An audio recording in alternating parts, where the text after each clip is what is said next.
Friends ನಮಸ್ಕಾರ. ನಾನು state level messenger office president Khalil King ಹೇಳ್ತಿರೋದು. ನೋಡಿ ಫ್ರೆಂಡ್ಸ್, ಬಜಾಜ್ ಫೈನಾನ್ಸ್ ಆಗಿ ಯಾರೂ ಅಷ್ಟೇ ಲೋನ್ ಮಾಡ್ಸೋಕ್ಕೆ ಹೋಗಬೇಡಿ. ನಿಮಗೂ ಈ ಥರ ಆದರೆ ಬಿಡೋಕ್ಕಂತೂ ಹೋಗಬೇಡಿ. ನನಗೂ 2 ದಿವಸ ಅವರೇ ಅಕೌಂಟ್ ಏನಕ್ಕೆ ಕೊಟ್ಟಿರ್ತೀವಿ ನಾವು, ತಿಂಗಳು ಪೇಮೆಂಟ್ ಕಟ್ ಮಾಡ್ಕೊಳಕ್ಕೆ ತಾನೆ. ನನಗೂ ಅಷ್ಟೇ 2 ದಿವಸ ಅವರೇ ಲೇಟ್ ಕಟ್ ಮಾಡ್ಕೊಂಡಿರೋದು. ನನ್ನ ಅಕೌಂಟಾಗಿ ದುಡ್ಡು ಐತೆ, ಕಾಸು ಎಕ್ಸ್ಟ್ರಾ 950 ರೂಪಾಯಿ ಅವ್ರು ಎಕ್ಸ್ಟ್ರಾ ಕಟ್ ಮಾಡೋರೆ. ಇದಕ್ಕೆ ನಾನು ಪ್ರತಿಯೊಂದು ರಿಕಾರ್ಡಿಂಗ್ ಐತೆ, ನಂದು ಒಂದು ವೀಡಿಯೋ ಮಾಡಾಕ್ತೀನಿ. ಇದಕ್ಕೇನೈತೆ ಕೇಸ್ ನಾನು ಮಾಡ್ತೀನಿ, ಬಿಡಲ್ಲ. ದಯವಿಟ್ಟು ನೀವು ಯಾರು ಬಗ್ಗಕ್ಕೆ ಹೋಗ್ಬೇಡ್ರಿ. ನಮ್ಮಿಂದ ಅವರು, ಅವರಿಂದ ನಾವಲ್ಲ. ಈ ವಿಡಿಯೋ ಫುಲ್ ನೋಡಿ, ಉದ್ದ ಆಗೋತ್ತದೆ ಜಾಸ್ತಿ ವಿಡಿಯೋ. ನಂದೇ ಒಂದು ವಿಡಿಯೋ ಮಾಡಾಕ್ತೀನಿ ಫ್ರೆಂಡ್ಸ್. ಈ ವಿಡಿಯೋ ದಯವಿಟ್ಟು ನಿಮ್ಮ ಫ್ರೆಂಡ್ಸ್ಗಳಿಗೂ ಶೇರ್ ಮಾಡಿ. ಏನು ಹೇಳ್ತಾ ಇರೋದು, ನಾನು 10,000 ರೂಪಾಯಿ ಕಟ್ಟಿದ್ದೀನಿ ಫಸ್ಟೇ, 0 ಪೇಮೆಂಟ್ ಆಗಿ ತೊಗೊಂಡಿರೋದು ಅಂತ ಹೇಳ್ತಾ ಇರೋದು ಅವರು. ಆ ಪ್ರತಿಯೊಂದು ರಿಕಾರ್ಡಿಂಗು, ಡಾಕ್ಯುಮೆಂಟ್ಸು ಇನ್ನೊಂದು ವಿಡಿಯೋದ್ರಾಗ ಹಾಕ್ತೀನಿ. ದಯವಿಟ್ಟು ಮರಿದಂಗೆ ಶೇರ್ ಮಾಡಿರಿ, ಎಲ್ಲರಿಗೂ ಅಷ್ಟೇ. ಈಗಿಲ್ಲ, ಈಗ ನಾನು ಏನು ಹಾಕೊಂಡೆ ಹೆಚ್ಚು ಕಮ್ಮಿ ಮಾಡ್ಕೊಂಡಿರೋದಕ್ಕೆಲ್ಲ ಹೊಣೆ ಇವ್ರು ಹಾಕ್ತಾರೆ. ಈಗ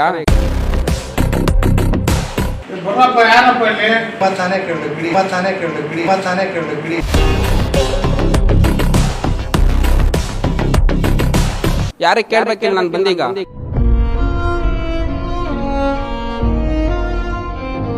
ನಿಮ್ಮ ಫೋನ್ ನಾವು ಇಸ್ಕೊಂಡೇ ಬಂದಿಲ್ಲ, ನಮಗೆ ಗೊತ್ತೇ ಇಲ್ಲ.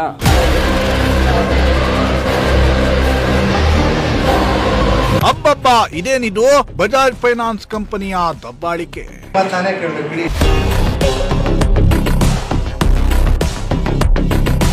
ಮೊಬೈಲ್ ಕಿತ್ಕೊಂಡು ಹೋಗ್ತಾರಂತೆ, ಸಾಲ ಮಾತ್ರ ಕಟ್ಬೇಕಂತೆ.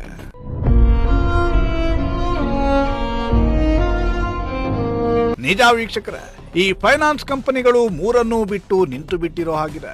ಬಡವರನ್ನ ಕಿತ್ತು ತಿನ್ನೋದೇ ನಮ್ಮ ಹೊಲಸು ಬಾಳು ಅನ್ನೋ ರೀತಿಯಲ್ಲಿ ಕೆಲ ಫೈನಾನ್ಸ್ ಕಂಪನಿಗಳು ವರ್ತಿಸುತ್ತಿವೆ. ನಮಗೆ ಹೇಳೋರಿಲ್ಲ, ಕೇಳೋರಿಲ್ಲ. ನಾವು ಆಡಿದ್ದೇ ಆಟ, ಹೂಡಿದ್ದೇ ಲಗ್ಗೆ. ಜನರು ನಮ್ಮನ್ನ ಕೇಳೋಕಾಗಲ್ಲ, ಸರ್ಕಾರಕ್ಕೂ ನಮ್ಮನ್ನ ಏನು ಮಾಡಿಕೊಳ್ಳೋಕಾಗಲ್ಲ ಅನ್ನೋ ರೀತಿ ದೌಲತ್ತು ಮೆರೆಯುತ್ತಿವೆ. ಇತ್ತೀಚೆಗೆ ರಾಜ್ಯದಾದ್ಯಂತ ಮೈಕ್ರೋ ಫೈನಾನ್ಸ್ ಕಂಪನಿಗಳ ಹಾವಳಿಗೆ ಜನರು ಕಂಗಾಲಾಗ್ತಿರೋ ಬಗ್ಗೆ ಸಾಲು ಸಾಲು ವರದಿಯಾಗ್ತಿತ್ತು. ಇದೀಗ ತುಮಕೂರಿನಲ್ಲಿ ಪ್ರತಿಷ್ಠಿತ ಬಜಾಜ್ ಫೈನಾನ್ಸ್ ಕಂಪನಿ ತನ್ನ ಗ್ರಾಹಕರ ಮೇಲೆ ದಬ್ಬಾಳಿಕೆ ನಡೆಸುತ್ತಿರೋ ವಿಚಾರ ಬೆಳಕಿಗೆ ಬಂದಿದೆ.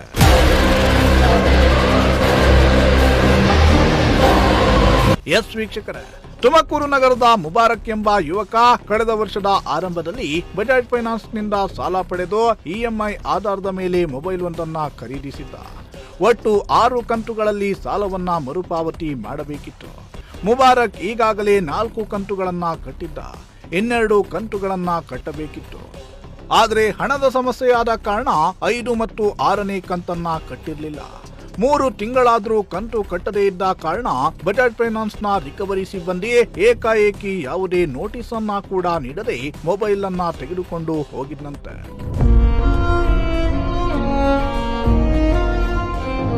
ಮೊಬೈಲ್ ನಲ್ಲಿ ಅವಶ್ಯಕ ದಾಖಲೆಗಳೆಲ್ಲ ಇದ್ದ ಕಾರಣ 2 ದಿನಗಳ ನಂತರ ಈ ಮುಬಾರಕ್ ಎಂಬ ಯುವಕ ಬಜಾಜ್ ಫೈನಾನ್ಸ್ ಕಂಪನಿಗೆ ತೆರಳಿ ಮೊಬೈಲ್ ಅನ್ನ ವಾಪಸ್ ಕೊಡುವಂತೆ ಕೇಳಿದ್ದಾನೆ.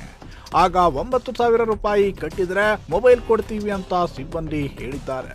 ಅಷ್ಟೆಲ್ಲ ಆಗಲ್ಲ, ಕಡಿಮೆ ಮಾಡಿ ಸರ್ ಅಂದಾಗ 6,000 ರೂಪಾಯಿ ಕೊಟ್ಟು ಮೊಬೈಲ್ ಅನ್ನ ತೆಗೆದುಕೊಂಡು ಹೋಗಿ ಎಂದಿದ್ರಂತೆ. ಹೀಗಾಗಿ ಮಾರನೇ ದಿನ ಈ ಮುಬಾರಕ್ ಎಂಬಾತ 6,000 ರೂಪಾಯಿಯನ್ನ ತೆಗೆದುಕೊಂಡು ಹೋಗಿ ಟೇಬಲ್ ಮೇಲಿಟ್ಟು ಮೊಬೈಲ್ ಕೊಡಿ ಸರ್ ಎಂದಿದ್ದಾನೆ. ಆಗ ಮೊಬೈಲ್ ನೋಡಿದ್ರೆ ಫುಲ್ ಖಾಲಿ. ಹೊಸದು ತೆಗೆದುಕೊಂಡಾಗ ಹೇಗಿತ್ತೋ ಸೇಮ್ ಹಾಗೆ. ಮುಬಾರಕ್ ಹಾಕಿದ್ದ ಲಾಕ್ ಕೂಡ ಓಪನ್ ಆಗಿತ್ತು. ಇದೇನ್ ಸರ್ ಅಂತ ಕೇಳಿದ್ರೆ, ಇಲ್ಲ ಮೊಬೈಲ್ ಅನ್ನ ಫ್ಲಾಶ್ ಹೊಡೆದಿದ್ದೀವಿ ಅಂತ ಹೇಳಿದ್ದಾರೆ. ಅಲ್ಲ ಸರ್, ನನ್ನ ಮೊಬೈಲ್ ಅನ್ನ ಫ್ಲಾಶ್ ಹೊಡೆಯೋದಕ್ಕೆ ನಿಮಗೆ ಅಧಿಕಾರ ಕೊಟ್ಟೋರು ಯಾರು? ನನ್ನ ಮೊಬೈಲ್ ನಲ್ಲಿ ಕೆಲವು ಅವಶ್ಯಕ ದಾಖಲಾತಿಗಳೆಲ್ಲ ಇದ್ವು ಅಂತ ಹೇಳಿದ್ದಾನೆ. ಕೊನೆಗೆ ಈ ಮೊಬೈಲ್ ನಲ್ಲಿ ನನ್ನ ಡಾಟಾನೇ ಇಲ್ಲ ಅಂದ್ಮೇಲೆ ನನಗೆ ಮೊಬೈಲೇ ಬೇಡ ಅಂತ ಬಂದು ಬಿಟ್ಟಿದ್ನಂತೆ. ಫೋನ್ ಕಿತ್ಕೊಂಬಂದ್ಮೇಲೆ ಫ್ಲಾಶ್ ಮಾಡೋ ಅಧಿಕಾರ ನನಗೆ ಬಿಟ್ಟು ಬೇರೆ ಯಾರು ಕೊಟ್ಟಿದ್ದಾರೆ? ಅವ್ರಿಗೆ ಹೆಂಗೆ ಕೊಟ್ಟಿದ್ದಾರೆ? ಈಗ ಲೋನ್ ಈಗ ನನ್ನ ಕ್ಲಿಯರಿಂಗ್ಸ್ ಕೊಡಿ ಅಂದರೆ ನಿಮ್ಮ ಫೋನ್ ನಾವು ಇಸ್ಕೊಂಡೇ ಬಂದಿಲ್ಲ, ನಮಗೆ ಗೊತ್ತೇ ಇಲ್ಲ. ಫೋನ್ ಕಿತ್ಕೊಂಡ್ಬಂದ್ರು ಸರ್. ಈಗ ಲೋನ್ ಕಟ್ರಿ ಅಂತವ್ರೆ. ಫೋನ್ ಕಿತ್ಕೊಂಡ್ಬಂದ್ಮೇಲೆ ನಾನು ಲೋನ್ ಯಾಕೆ ಕಟ್ಟಲಿ? ಫೋನ್ ಈಗ ಇಸ್ಕೊಂಡ್ಬಂದ್ಬಿಟ್ಮೇಲೆ ನಾನು ಲೋನ್ ಯಾಕೆ ಕಟ್ಟಲಿ? ಕೇಳಿದೆ ಸರ್. ನಾನು 2 ಡೇಸ್ ಆದ್ಮೇಲೆ ಬಂದಿದ್ದು 2 to 3 ಡೇಸ್ ಆಗಿತ್ತು. 3 ದಿವಸ ಬಿಟ್ಕೊಂಡ್ಬಂದು ನಾನು ಕೇಳಿದೆ, ನಾನು ಫೋನ್ ಕ್ಲಿಯರ್ ಮಾಡ್ತೀನಿ, ಅಮೌಂಟ್ ಕ್ಲಿಯರ್ ಮಾಡ್ತೀನಿ, ಫೋನ್ ಕೊಡಿದ್ರು. ಫ್ಲಾಶ್ ಮಾಡಿದ್ರು ನನ್ನ ಫೋನು. ನಂದು ಕೋರ್ ಡಾಕ್ಯುಮೆಂಟ್ಸ್, ಸ್ವಲ್ಪ ನಮ್ಮ ಫ್ಯಾಮಿಲಿ ಪರ್ಸ್ನಲ್ ಡಾಕ್ಯುಮೆಂಟ್ಸ್ ಎಲ್ಲ ಅದರಲ್ಲಿದ್ದು. ಫ್ಲಾಶ್ ಮಾಡಿದ್ಮೇಲೆ ನನ್ನ ಫೋನ್ ಯಾಕೆ ಸರ್ ತಳ್ಳಿ? ಮತ್ತು ಇವ್ರು ಹೇಳ್ತಿದ್ದಾರೆ ಫೋನ್ ಕಿತ್ಕೊಂಬಂದು ನಂಬರ್ ಇಕ್ಕೊಳ್ಳೋದಲ್ವಾ ಅಂತ. ಇವ್ನು ಫೋನ್ ಮಾಡ್ತಿದ್ದು ಅದೇ ಫೋನ್ಗೆ, ಆ ಫೋನಿಗೆ ಕಿತ್ಕೊಂಡ್ಮೇಲೆ ಅವ್ನು ನಂಬರ್ ಹಿಂಗೆ ಇಕ್ಕೊಳ್ಳಿ. ಅವ್ನು ಒಂದು 5 ನಿಮಿಷ ಕೊಟ್ಟಿಲ್ಲ ಸರ್ ಫೋನು. ಬಂದ ಫೋನ್ ಕೊಡಿ ಅಂದ ಇಸ್ಕೊಂಡ. ಯಾಕೆ ಅಂದಿದ್ದಕ್ಕೆ ಇಲ್ಲ ನಾವು ಈ ಥರ ಸೀಸ್ ಮಾಡ್ಕೊಂಡು ಹೋಗ್ತೀವಿ, ಒಂದು ನೋಟಿಸ್ ಕೊಟ್ಟಿಲ್ಲ ನಮಗೆ, ಒಂದು ಲೆಟ್ರಲ್ಲೇನೂ ಕೊಟ್ಟಿಲ್ಲ. ಇವರು ಬಂದು ಡೈರೆಕ್ಟ್ ಕಿತ್ಕೊಂಡು ಹೋದ್ರು. ಅದಾದ ಬಳಿಕ ಕಳೆದ 2 ತಿಂಗಳಿನಿಂದ ನಿರಂತರವಾಗಿ ಬಜಾಜ್ ಫೈನಾನ್ಸ್ ಸಿಬ್ಬಂದಿ ಮುಬಾರಕ್ಗೆ ಕರೆ ಮಾಡ್ತಿದ್ರಂತೆ. ನಿಮ್ಮ EMI ಡ್ಯೂ ಆಗಿದೆ, 22,000 ರೂಪಾಯಿಯನ್ನ ಕಟ್ಟಬೇಕಿದೆ, ಕ್ಲಿಯರ್ ಮಾಡ್ಕೊಳ್ಳಿ ಅಂತ ನಿತ್ಯ ಕರೆ ಮಾಡಿ ಟಾರ್ಚರ್ ಕೊಡ್ತಾ ಇದ್ರಂತೆ. ಇದನ್ನ ಕೇಳೋಕೆ ಮುಬಾರಕ್ ಕಚೇರಿಗೆ ಹೋಗಿದ್ದಾನೆ. ತನ್ನ ಮೊಬೈಲ್ ಅನ್ನ ನೀವು ಸೀಸ್ ಮಾಡಿದ್ದೀರಿ, ಅದರಲ್ಲಿರುವ ಡಾಟಾಗಳನ್ನ ಕೂಡ ಡಿಲೀಟ್ ಮಾಡಿದ್ದೀರಿ. ಈಗ 20,000 ಕಟ್ಟಿ 30,000 ಕಟ್ಟಿ ಅಂತಿದ್ದೀರಲ್ಲ, ದಯವಿಟ್ಟು ನನಗೆ NOC ಕೊಟ್ಟು ಬಿಡಿ ಅಂತ ಕೇಳಿದ್ರೆ ಯಾವೊಬ್ಬ ಸಿಬ್ಬಂದಿ ಕೂಡ ಕ್ಯಾರೆ ಅನ್ನಿಲ್ವಂತೆ. ಇವತ್ತು ಬಾ ನಾಳೆ ಬಾ ಅಂತ ಪ್ರತಿನಿತ್ಯ ಕಚೇರಿಗೆ ಅಲೆಸಿದ್ದಾರಂತೆ.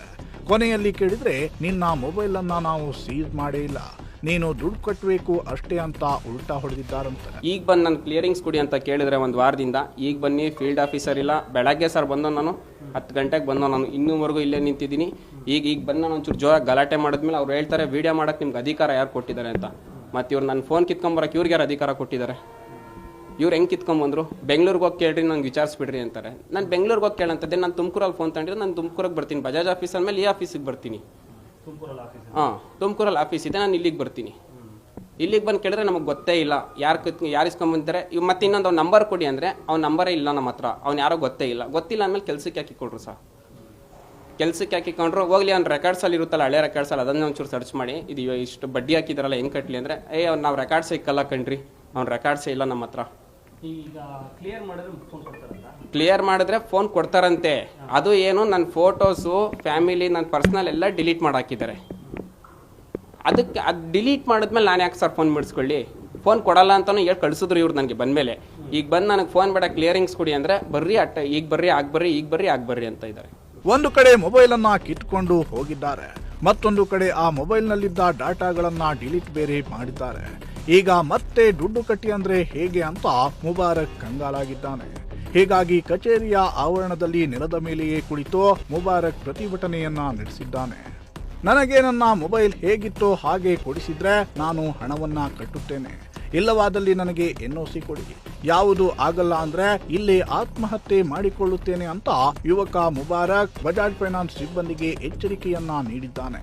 ಫೋನ್ ಇಸ್ಕೊಂಬಂದಿಲ್ಲ, ಇದಕ್ಕೆ ನಮಗೆ ಸಂಬಂಧ ಇಲ್ಲ ಅಂತ ರೈಟಿಂಗಲ್ಲಿ ಕೊಟ್ಬಿಡ್ಲಿ ನನಗೆ. ಇದು ನಾನು ಫೋನ್ ತಗೊಂಡಿರೋ ಸ್ಲಿಪ್ಪು, ಇದ್ರ ಹಿಂದೆ ಇವ್ರು ಬರ್ದು ಕೊಟ್ಬಿಡ್ಲಿ, ನಾನು ಹಿಂದೆನೇ ಹೋಗಿ ಕಂಪ್ಲೇಂಟ್ ಕೊಡ್ತೀನಿ. ಇಲ್ಲ ನಾನು ಫೋನ್ ಬರೋವರೆಗೂ ನಾನು ಆಚೆ ಕುಂತ್ಕೊಂಡಿರ್ತೀನಿ. ಈಗ ನಂಗೆ ಕ್ಲಿಯರಿಂಗ್ಸ್ ನನಗೆ ಕ್ಲಿಯರಿಂಗ್ಸ್ ಬೇಕು. ಒಬ್ಬೊಂದು ಫೋನ್, ನಿನ್ನ ಫೋನ್ ಪರ್ಮಿಷನ್ ಇಲ್ಲದೆ ನಿಮ್ಮ ಫೋನಲ್ಲಿ ಇರೋದೆಲ್ಲ ಫ್ಲ್ಯಾಶ್ ಹೆಂಗೆ ಮಾಡಿದ್ರು, ಯಾರು ಮಾಡೋಕ್ಕೆ ಅಧಿಕಾರ ಕೊಟ್ಟಿದ್ದಾರೆ? ಡೇಟಾ ಬೇಕು ಅಷ್ಟೇ. ಸರ್ ಪರ್ಸ್ನಲ್ ಫೋಟೋ ಸರ್ ಕೋರ್ಟಿಂದೆಲ್ಲ ಇದೆ, ಅದಕ್ಕೆಲ್ಲ ಹೆಂಗೆ ಡಿಲೀಟ್ ಆಯ್ತದ್ರೆ ಈಗ ನಾನು ಎಲ್ಲೆಲ್ಲ ಅಂತ ಓಡಾಡಲಿ? ಈಗೆಲ್ಲ ಈಗ ನಾನು ಏನು ಹಾಕೊಂಡು ಹೆಚ್ಚು ಕಮ್ಮಿ ಮಾಡ್ಕೊಂಡಿರೋದಕ್ಕೆಲ್ಲ ಹೊಣೆ ಇವ್ರು ಹಾಕ್ತಾರೆ. ಈಗ ಇಲ್ಲೇ ಮಾಡ್ಕೊಳ್ತೀನಿ ನೋಡ್ರಿ, ಇವ್ರು ಹಿಂಗೆ ಮಾಡ್ತಿರ್ಲಿ. ರೆಸ್ಪಾನ್ಸ್ ಮ್ಯಾನೇಜರ್ ಇಲ್ವಲ್ಲ ಸರ್ ಇಲ್ಲಿ? ಯಾರು ಕೇಳೋಣ ಸರ್ ನಾವಿಲ್ಲಿ? ಅದೇನೇ ಇರಲಿ, ಈ ಫೈನಾನ್ಸ್ ಕಂಪನಿಯವರ ಅಟ್ಟಹಾಸ ಮಿತಿ ಮೀರ್ತಿರೋದಂತೂ ಸುಳ್ಳಲ್ಲ. ಬಡವರ ದುಡ್ಡಿನಲ್ಲಿಯೇ ಜೀವನ ನಡೆಸಿ ಕೊನೆಗೆ ಆ ಬಡವರಿಗೆ ನರಕ ತೋರಿಸೋ ಇಂತಹ ಕಂಪನಿಗಳಿಗೆ ಸರ್ಕಾರಗಳು ನಿಯಂತ್ರಣ ಹೇರಲೇಬೇಕಿದೆ. ಕ್ಯಾಮ್ರಾ ಪರ್ಸನ್ ರಾಕೇಶ್ ಜೊತೆ ಪುನೀತ್, ಪ್ರಜಾಶಕ್ತಿ ಟಿವಿ, ತುಮಕೂರು. ಇಲ್ಲ ಈಗ ನಾನು ಏನು ಹಾಕೊಂಡು ಹೆಚ್ಚು ಕಮ್ಮಿ ಮಾಡ್ಕೊಂಡಿರೋದಕ್ಕೆಲ್ಲ ಹೊಣೆ ಇವ್ರು ಹಾಕ್ತಾರೆ. ಈಗ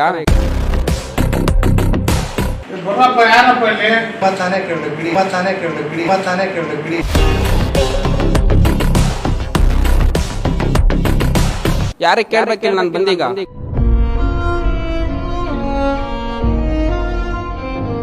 ನಿಮ್ಮ ಫೋನ್ ನಾವು ಇಸ್ಕೊಂಡೇ ಬಂದಿಲ್ಲ, ನಮಗೆ ಗೊತ್ತೇ ಇಲ್ಲ.